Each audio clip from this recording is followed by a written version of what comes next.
May hapon, karong Domingguha, Ascension Sunday, or ang pagsaka sa atong Ginoo didto sa langit balik sa iyang amahan.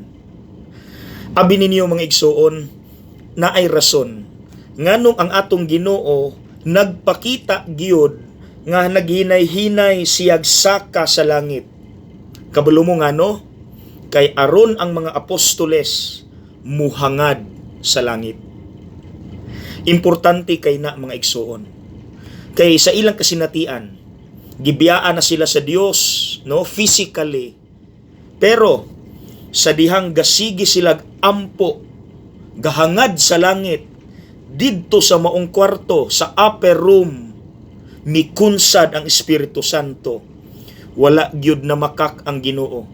Gihatagyan gyud sila sa Espiritu Santo. Ug human ato, wala na sila mahadlok musangyaw kang Kristo. Kulatahon, patyon, they don't care. Mga igsoon, tinuod biya gyud na, mensahe na alang nato. In good times and in bad, in sickness and in health, magkinaunsa, hangad gyud sa langit.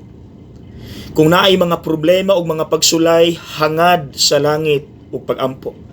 Kung naay mga desisyon, hangad sa langit. Kung naay mga buhatonon, hangad sa langit. Ako sultian ta muna, ako'y i-share nga sikreto. Bisag 7 nako katuig sa pagkapare, before magmisa, any mass, makulbaan ko.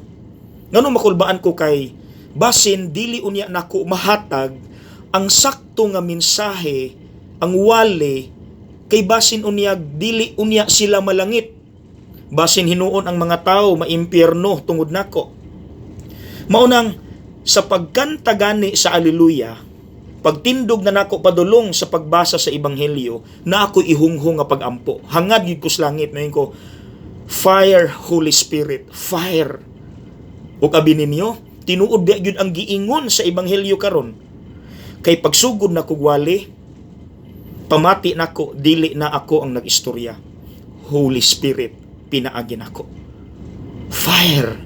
So mga igsuon, kung makinaunsa, hangad sa langit. Anything, hangad sa langit. Ayaw gyud pagsalig sa imong kaugalingong gahom, kay limitado na. Okay?